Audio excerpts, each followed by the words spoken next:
Humble the Poet. Things no one else can teach us. Turning losses into lessons.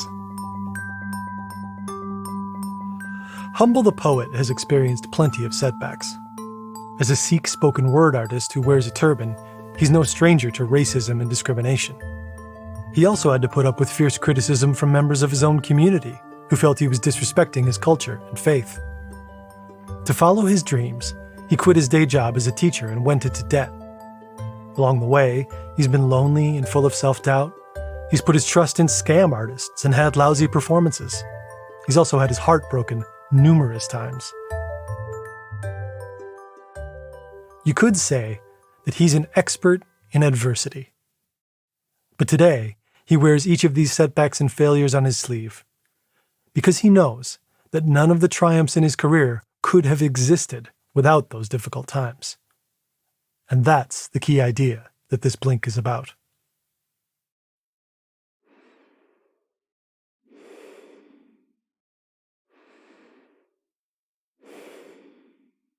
When you're born with a finite number of breaths.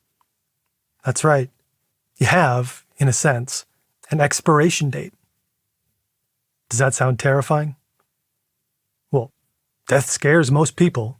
Hearing that you too will die could make you want to hide under the covers and refuse to come out. But pretending you'll be here forever can be even worse. The truth is that as soon as you accept that everything is finite, even your life, you'll be able to value what you actually have in the moment. Everything is temporary, but you're here right now. Here to love and connect and hold your grandmother's hands in your own and eat delicious food and drink in the faces of your children and feel sand under your feet or the swish of your skirt as you walk down the street. You're here to admire that tiny flower growing through the cracks in the pavement and to swoon as you listen to a beautiful song. The fact that it won't last doesn't make it less special. It makes it even more special. So, right this moment, take some time to think about what is important to you. We'll play some music for you now. While you're listening to it, let your life flash before your eyes. Which parts of it light you up? Who really matters? What really matters? Let's meet again in 30 seconds.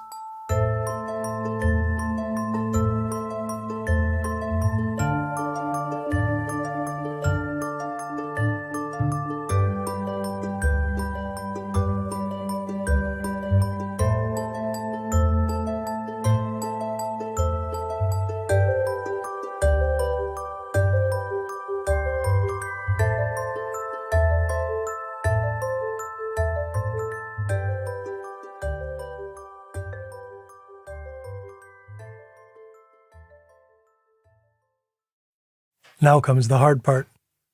When you're identifying the people who light you up and support you, you'll also identify people who don't show up for you in the way that you need. That means you need to let some people go. You know who they are. The people who drain your energy and leave you depleted after meeting up with them. The people who you WhatsApp out of obligation, but your heart's not really in it anymore. People who pour scorn on your dreams. The people who sabotage you while they're pretending to support you. The people who say one thing while doing another. There's no space in your one brief and precious life for those people. They're taking up space and energy and time, all things you have in very finite qualities. They're taking time from your families and your dreams and the friendships that do nourish and support you. The truth is, you need to let them go. You can do that lovingly and kindly, but do it. Just like those clothes in your closet that don't feel right on your body anymore when you put them on, some relationships just don't fit you anymore. And that's all right. They may have fit perfectly at one stage of your life. You may have lots of beautiful memories together, but your past isn't your future. At least, it doesn't have to be. So it's time to ask yourself, what parts of my past do I need to let go of? What do I need to leave in the past? Charting a new future for yourself can sometimes feel like being stuck in the middle of a fierce storm. Visibility is poor and you don't know where you're going. The map you've been following doesn't apply anymore, so you've thrown it away. That means you're free. But you're also lost. Some days this feels exhilarating, but sometimes it also feels completely terrifying. Where the hell are you going to end up? You have no idea. Remember, you threw away the map. It was leading you where society expected you to go, but that doesn't fit you anymore. When Humble the Poet quit his secure job as an elementary school teacher, he was throwing away the proverbial map. The map that said he'd teach for the next 30 years until he could retire and maybe dabble with music on the side in his basement. The map said he had to hold on to his safe and respectable job with both hands and make the best of what he had. The map said that his parents had worked so hard to give him that opportunity, he couldn't possibly throw it away. But the creative life called to Humble, and the cries only got stronger. He knew he had to take the plunge, to back himself 100%. Even if no one else believed in him, he had to believe in himself. So he decided to quit his job as a teacher. At that stage, he had no idea how he would pay his bills. There was no map to the path of becoming a successful artist. He had no idea what awaited him. He just knew that he had to take the plunge and see what happened. Now, the changes you need to make in your life might not be so drastic. You don't have to turn your life upside down to live authentically. All you need to do is tune into your own internal compass.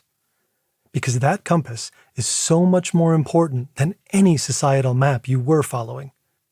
It's more important than what your parents think you should be doing, or what your friends think you should be doing, or what that hot person on Instagram thinks you should be doing. So throw away the map and start to feel where your compass is pointing.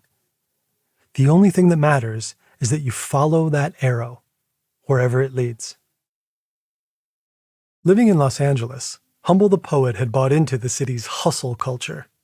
Everyone was ambitious and hardworking. He admired their grit and was determined to emulate it. So he forced himself to write every day, and make music, and post on social media to try to grow his audience, and try to get meetings with important people. As he became more successful, he also became more strung out. He kept track of how many times his songs were downloaded, how many people liked his posts. He compared himself to even more successful and established artists like Pharrell. He was desperate to have a massive hit, and everything in his life became about working towards that goal. In the process, he lost sight of why he'd set out to become an artist in the first place. He stopped having fun. You know what saved him? Ping pong. That's right, ping pong. In between work sessions, Humble and his housemates would play a game to loosen up and get their creative juices flowing. It was exhilarating and easy. Everyone who visited the house would inevitably join in. Humble became the reigning champion, which confused him. How on earth had he gotten so good at the game without ever trying to become good at it? But then he had a revelation. In fact, over the last year, he'd been playing ping pong every day. He'd been just as consistent at ping pong as he was at writing songs. But there was one difference. Playing ping pong had never felt like work. He never had to bribe himself to play a game. He didn't stress about it when he wasn't playing. He didn't look up ping pong champs online in order to compare himself to them. He just had fun. He enjoyed himself. And in the process, he became good at it. It was the byproduct of the fun, not the aim of the game. Making art had been like that for him once too. When he was a teacher, he always made time for writing and recording songs after school. It was a pure joy, something he did for the simple reason that he enjoyed it in the moment of doing it. But when he decided to pursue art full-time, all the fun was drowned out by the seriousness of his ambitions, by his determination to make it, whatever that meant. Humble realized that he had to bring that joyful ping-pong energy back into his music and writing. He slowed down and stopped measuring success in likes on Facebook. The only thing that mattered was that he liked what he was doing. When was the last time you played a game like ping pong or foosball just because it feels good? So here's an exercise for later. When you've completed this blink, just take a few minutes to play. You probably don't have a ping pong table in your living room, but you can throw a ball against the wall or chase your kid around the garden. And when you're done, close your eyes. Feel your heart beating faster. Feel the exhilaration radiating through your body. That's the way you should be feeling, as often as you can. Are you familiar with the character of Eeyore in the story of Winnie the Pooh? Eeyore is the sad donkey who always looks on the dark side of life.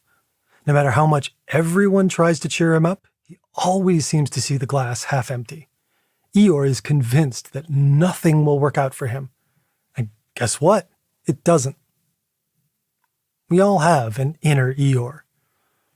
Maybe you've gone through a brutal breakup, or a friend betrayed you, or your career isn't going the way you want it to despite all your hard work, or your parents don't support you like you need them to. When you're experiencing something difficult, self-pity is a natural response. It's a way of connecting with yourself when you're feeling low. It's also a way of trying to get attention from the people around you. It can feel good to get hugs and sympathy from people trying to cheer you up. But are you ready to hear the blunt truth? Nobody wants to be around someone who feels sorry for themselves all the time. The Eeyore act gets very old very quickly.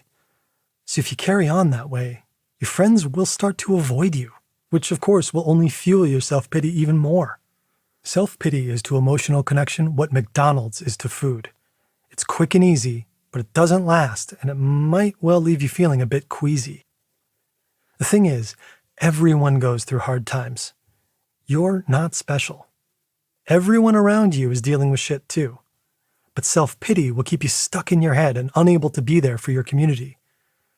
This might all sound harsh. No one's saying that you can't be down in the dumps from time to time. Of course, you'll have hard days and feel sorry for yourself sometimes. You just have to make sure that self-pity doesn't become your default mode for dealing with tough situations. Stopping by McDonald's for a burger and fries occasionally won't damage your health. Having lunch and dinner there every day probably will. The same is true for self-pity. Make it an occasional treat. For example, the next time you feel sorry for yourself, you could listen to a sad song, and while the song is playing, you can allow yourself to feel really, really awful. Call to mind all the people who've been unfair to you, all the times you've failed, all your disappointments. Let yourself give in fully to your inner Eeyore and gorge on self-pity. And when the song comes to an end, give yourself a shake and snap out of it. The self-pity show is over. Now that you're done feeling sorry for yourself, it's time for some good news. Your life is your responsibility 100% of the time. This might sound heavy, but really, think about it. You can't control what happens to you. You can't control how other people treat you, but you can control your responses. Welcome to the School of Life. You were enrolled at birth, and the tuition is expensive. You're going to make big mistakes and fail and get your heart broken. Those heartaches and disappointments could make you shut down. Or you could choose to treat them as compassionate teachers, here to give you valuable lessons. You could let them open your mind. So stop fearing failure. Stop living small. Allow yourself to follow your own compass. Fail hard and proudly. Thanks for listening. If you want, you can leave us a rating, and then it's time to play a silly game.